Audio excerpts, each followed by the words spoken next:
Hello student. अब हम लोग आज से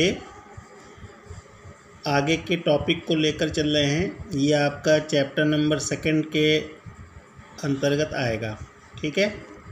और आपका टॉपिक कौन सा होगा? प्लांट किंगडम, यानी कि पादप जगत, ठीक है।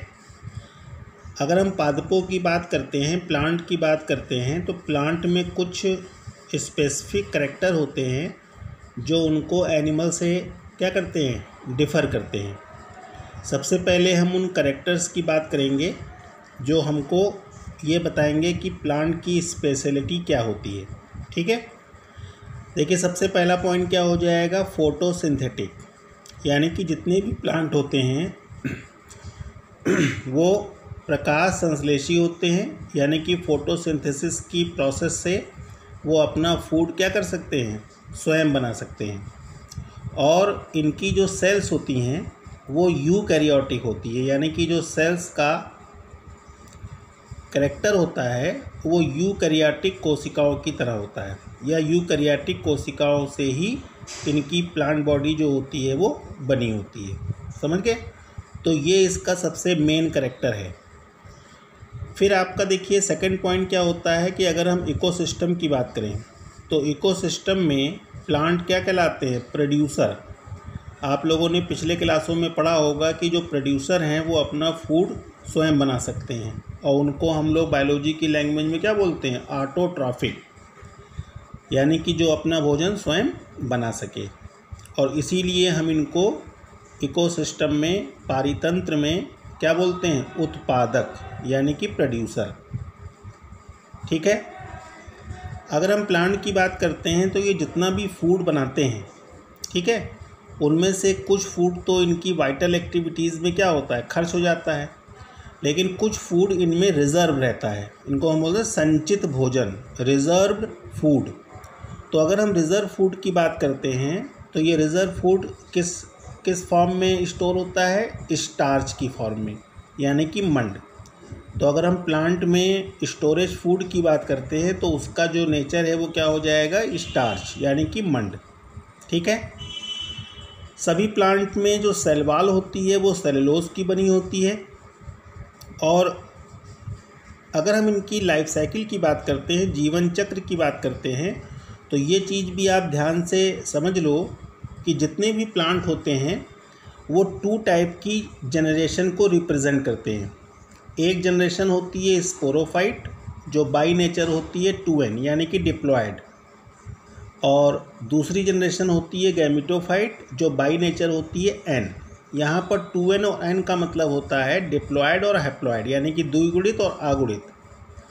तो 2n का मीन्स होता है कि जब क्रोमोसोम पेयर में हो, जोड़े में हो, तो उस कंडीशन को हम लोग क्या बोलते हैं? स्पोरोफाइट। और स्पोरोफाइट में जो 2n है वो क्रोमोसोम नंबर की बात करता है, जो कि उनके जोड़े को प्रदर्शित करता है। और अगर यहाँ पर n है तो n का मतलब है आगुणित, यानी कि हैप्लॉयड। और यहाँ पर क्रोमोसोम कैसे होंगे? सिंगल होंगे। आ गई बात समझ में? अब देखो, यहाँ पर अगर हम स्पोरोफाइट की बात करते हैं तो स्पोरोफाइट अपनी लाइफ साइकिल के अकॉर्डिंग गैमेटोफाइट को जन्म देती है, और गैमेटोफाइट जो है ये फिर से लाइफ साइकिल के ही अकॉर्डिंग स्पोरोफाइट को जन्म देती है। तो कहने का मतलब ये है कि जो प्लांट हैं उनकी लाइफ साइकिल में स्पोरोफाइट और गैमेटोफाइट ये दोनों एक दूसरे को अल्टरनेट क्या करती हैं? प्रोड्यूस करती हैं। तो ये जो प्रोसेस है, इस प्रोसेस को हम लोग नाम देते हैं alternation of generation. Alternation of generation, Hindi में इसको बोलते हैं पीढ़ी एकांतरण। तो जितने भी प्लांट हैं, चाहे वो छोटे प्लांट हों, चाहे वो बड़े प्लांट हों, चाहे हायर हों, चाहे लोअर हों, सभी प्लांट जो है अपने जीवन चक्र में, अपनी लाइफ साइकिल में 2 टाइप की जनरेशन को रिप्रेजेंट करते हैं। और दोनों ही जनरेशन एक दूसरे को क्या करती हैं? एकांतर क्रम से जन्म देती हैं, ठीक है। तो ये जो प्रोसेस है यही आपकी कहलाती है अल्टरनेशन ऑफ जनरेशन। आ गई बात समझ में?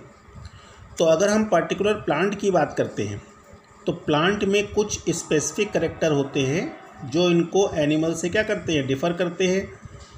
फोटोसिंथेटिक होते हैं, इकोसिस्टम के प्रोड्यूसर होते हैं, इनका रिजर्व फूड स्टार्च के रूप में होता है, सेलवाल सेलुलोज की बनी होती है और लाइफ साइकिल में 2 जनरेशन शो होती है। आ गई बात समझ में? ठीक है, ये कुछ कॉमन कैरेक्टर हैं। अब देखो, अगर हम किंगडम प्लांटी की बात करते हैं, यानी कि प्लांट का जो पूरा किंगडम है, अगर हम उसकी बात करते हैं तो प्लांट किंगडम को हम लोग केवल 2 पार्ट में डिवाइड करेंगे। देखो, सबसे पहला पार्ट क्या कहलाएगा, एल्गी। एल्गी को हम लोग हिंदी में क्या बोलते हैं, शैवाल। ठीक। और दूसरा आपका होता है एम्ब्रियोफाइटा। एम्ब्रियोफाइटा, ठीक है। अगर हम एल्गी की बात करते हैं यानी कि शैवाल की बात करते हैं तो शैवाल में कुछ स्पेसिफिक पॉइंट्स होते हैं, जैसे कि इसमें एम्ब्रियो एब्सेंट होगा, यानी कि जो भ्रूण है वो इसमें नहीं बनता है। ये एक्वाटिक होते हैं, यानी कि जलीय स्थानों पर पाए जाते हैं। और इनमें जो सेक्स ऑर्गन होते हैं वो नॉन जैकेट होते हैं, यानी कि जो इनके सेक्स ऑर्गन होते हैं इनके ऊपर किसी भी प्रकार की कोई कवरिंग नहीं होती है, यानी कि बाहर से कोई प्रोटेक्शन नहीं होता है। समझ गए? शैवाल जो होते हैं इनके बारे में आप लोगों ने पहले भी पढ़ा होगा। इसमें आमतौर पे सभी शैवाल जो होते हैं वो ऑटोट्रॉफिक होते हैं और इनमें जो पिगमेंट्स होते हैं उनके according green algae, brown algae, ठीक है, रेड एल्गी, इस तरह से इनको अलग अलग ग्रुप में डिफ़ाइन किया गया है। जब इसको हम लोग डिटेल में आगे पढ़ेंगे तब इसके बारे में डिस्कस करेंगे। समझ गए? उसके बाद देखो, अगर हम एम्ब्रियोफाइटा की बात करते हैं तो एम्ब्रियोफाइटा का जो मेन पॉइंट हुआ वो क्या हुआ, एम्ब्रियो स्टेज प्रेजेंट, यानी कि इसमें जो एम्ब्रियो है यानी कि भ्रूण है वो क्या होगा, पाया जाएगा। अब एम्ब्रियोफाइटा की अगर हम बात करते हैं तो एम्ब्रियोफाइटा को हम लोग फिर से 2 पार्ट में डिवाइड करेंगे।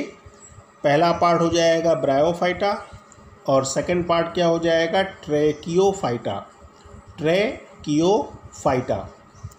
अब देखो, सबसे पहले अगर हम ब्रायोफाइटा की बात करते हैं तो ब्रायोफाइटा में वैस्कुलर बंडल जो होंगे वो एब्सेंट होंगे। अब यहाँ पर वैस्कुलर बंडल की अगर हम बात करें तो वैस्कुलर बंडल आप ये कह सकते हैं जाइलम और फ्लोएम को रिप्रेजेंट करते हैं, जाइलम और फ्लोएम।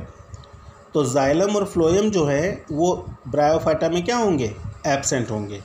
दूसरी बात ये है कि जो ब्रायोफाइटा हैं उनमें गैमीटोफाइट जो पीढ़ी है, गैमीटोफाइट जो जनरेशन है वो डोमिनेंट होती है। डोमिनेंट का मतलब प्रभावी होती है, यानी कि अगर हम इनके जीवन चक्र की बात करेंगे तो जीवन चक्र में जो गैमीटोफाइट पीढ़ी है वो इसमें प्रभावी होती है और स्पोरोफाइट जो पीढ़ी होती है वो अप्रभावी होती है, यानी कि थोड़े समय के लिए बनती है। समझ गए? इनका बहुत बढ़िया एग्जाम्पल एक है मॉस। इसको बायोलॉजी में अगर हम इसका एग्जाम्पल लें तो क्या बोलते हैं, फ्यूनेरिया। मॉस को क्या बोलते हैं, फ्यूनेरिया। समझ गए? इसी तरह से अगर हम ट्रैकियोफाइटा की बात करते हैं तो देखो, ट्रैकियोफाइटा जो होते हैं इनमें वैस्कुलर बंडल प्रेजेंट होते हैं, यानी कि जाइलम और फ्लोएम क्या होंगे, प्रेजेंट होंगे। स्पोरोफाइट डोमिनेंट होती है। अब यहाँ पर तुमने देखा है गैमीटोफाइट डोमिनेंट होती है, जबकि यहाँ पर क्या होता है, स्पोरोफाइट डोमिनेंट होती है। समझ गए? अब देखो, ट्रैकियोफाइटा में फिर से 2 डिवीज़न हैं, 2 पार्ट हैं, जो आप इसको ऐसे करके देख सकते हैं। देखो, पहला आपका होता है टेरिडोफाइटा, इसमें पी साइलेंट होता है, टेरिडोफाइटा, ठीक है। और इनकी जो स्पेशलिटी है वो क्या होती है, सीड फॉर्मेशन एब्सेंट, यानी कि इसमें सीड नहीं बनते हैं। एम्ब्रियो तो बनेगा लेकिन सीड नहीं बनेंगे। और इसका एग्जाम्पल क्या हो जाएगा, फर्न। ठीक है, बात समझ में आई? और इसी तरह से अगर हम दूसरे ग्रुप की बात करते हैं तो ये स्पर्मेटोफाइटा कहलाता है और इसमें क्या होंगे, सीड क्या होंगे, प्रेजेंट होंगे। समझ गए? तो ट्रैकियोफाइटा फर्दर डिवाइड होगा 2 पार्ट में। Pteridophyta seed are absent, example हो जाएगा फर्न, और दूसरा हो जाएगा स्पर्मेटोफाइटा, सीड प्रेजेंट। अब जो प्लांट सीड को रिप्रेजेंट करते हैं, अगर हम इनको फिर से डिवाइड करें तो इनको हम लोग 2 पार्ट में डिवाइड कर सकते हैं। देखो, पहला पार्ट तुम्हारा हो जाएगा जिम्नोस्पर्म, इसको हिंदी में अनावृत बीजी बोलते हैं। और इनमें नेकेड सीड होते हैं, यानी कि जो सीड होते हैं वो नग्न होते हैं, नेकेड सीड। फ्रूट और फ्लावर एब्सेंट होते हैं, ना तो इसमें पुष्प पाया जाएगा ना ही इसमें फल बनेंगे। और इसका एग्जाम्पल हो जाएगा साइकस। ठीक है। दूसरा जो आपका पार्ट है वो आपका कहलाता है एंजियोस्पर्म। इनको हम लोग बोलते हैं आवृत बीजी पादप। और इसमें सीड क्या होते हैं, कवर्ड होते हैं। जो बीज हैं उनके ऊपर एक आवरण होता है, ये कवर्ड होते हैं। इनमें फल और फ्लावर यानी कि फ्रूट और फ्लावर दोनों ही क्या होते हैं, प्रेजेंट होते हैं। तो फ्लावर की प्रेजेंट के कारण हम इनको फ्लावरिंग प्लांट के नाम से भी जानते हैं, यानी कि पुष्पी पादप। तो जो सीड वाले प्लांट हैं उनके दो ग्रुप होते हैं, जिम्नोस्पर्म यानी कि अनावृत बीजी। सीड कैसे होंगे, नेकेड होंगे। फ्रूट और फ्लावर क्या होगा, एब्सेंट होगा। और इसका एग्जाम्पल क्या हो जाएगा, साइकस। इसी तरह से अगर हम आवृत बीजी एंजियोस्पर्म की बात करेंगे तो इसमें सीड क्या होंगे, कवर्ड होंगे। और फ्रूट और फ्लावर क्या होंगे, प्रेजेंट होंगे। आ गई बात समझ में।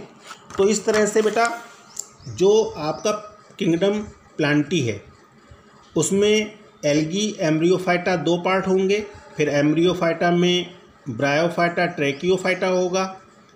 ब्रायोफाइटा ट्रैकियोफाइटा में वैस्कुलर बंडल के मेन डिफरेंस होगा जाइलम फ्लोएम का। ठीक। फिर ट्रैकियोफाइटा में एक प्लांट होंगे जिसमें सीड फॉर्म नहीं होंगे और एक प्लांट होंगे जिसमें सीड फॉर्म होंगे। ठीक। एंड लास्ट में जो सीड फॉर्मेशन वाले प्लांट हैं उनमें दो ग्रुप हो जाएंगे, जिम्नोस्पर्म एंजियोस्पर्म। एक में नेकेड सीड होंगे, एक में कवर्ड सीड होंगे। तो ये जो पूरा आपका वीडियो है इसमें मैंने आपको प्लांट से रिलेटेड कुछ मेन कैरेक्टर्स की बात की है और जो प्लांट्स का डिवीज़न है उसको मैंने आपको समझाया है। अब हम लोग इस सारे टॉपिक को क्या करेंगे, डिटेल में बाद में पढ़ेंगे। इस वीडियो में जो भी पॉइंट्स हैं उनको ध्यान से आप समझिए और अगर कोई प्रॉब्लम होगी तो मुझसे आप डिस्कस करिएगा। ठीक है। Okay, thank you.